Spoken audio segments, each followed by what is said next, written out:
Okay, so today I'm going to show you guys how to use the ATEM SDI Extreme ISO, which is just a long version of the board thingy that changes what's on the screen. Here we've got our multi-view. I've got a little camera showing you the ATEM itself so you can see the buttons, and you've got a lovely view of me. I'm only going through the very basics, and bear with me because this is one of the hottest weeks of my life. So this is not going to be a good looking video, but you're going to watch it anyway.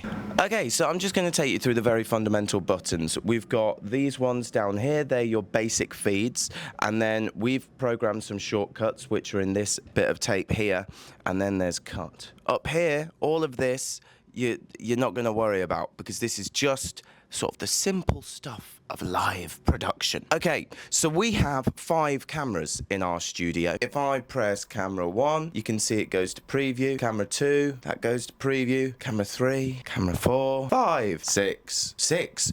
That's not a camera, because you can put anything into these feeds as long as they have an SDI output. So we have 5 cameras, but then after that, we still want some more stuff. So we wanted to have a PC screen be one of our optional things to cut to.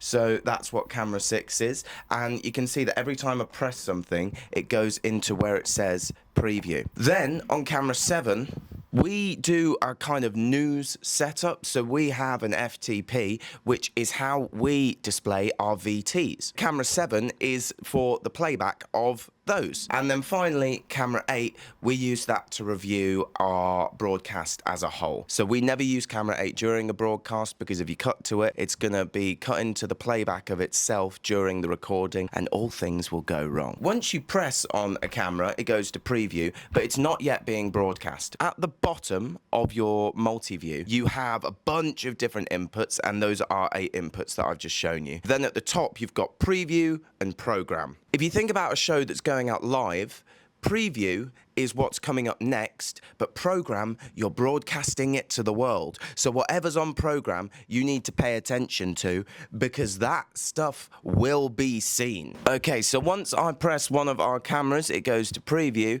but then how do we get it to go out to broadcast?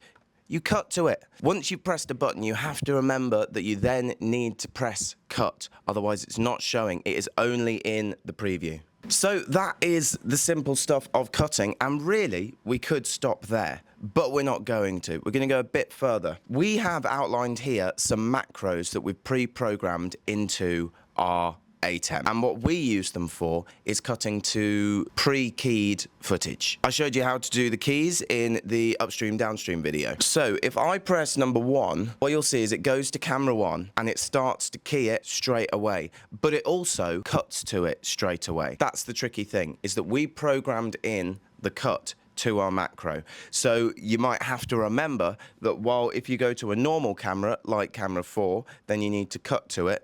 Then when we go to our green screen camera like camera 2, you do not have to cut afterwards, because if you press our macro then cut away from it, you're just going back to 4.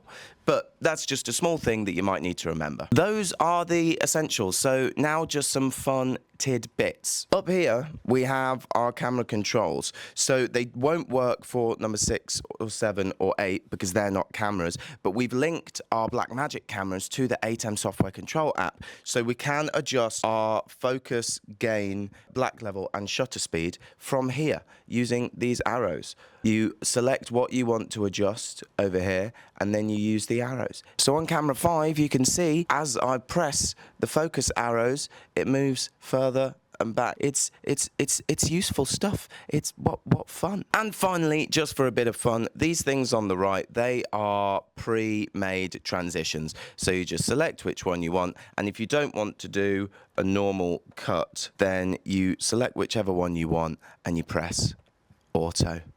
How cool. That's just lovely stuff. Okay, that's the basics of the ATEM. You probably won't need to know any more than that for any kind of student work that you might do. But obviously, the more educated you can make yourself on it, the better. I'm just giving you a jumping off point so that you don't feel daunted by the array of buttons.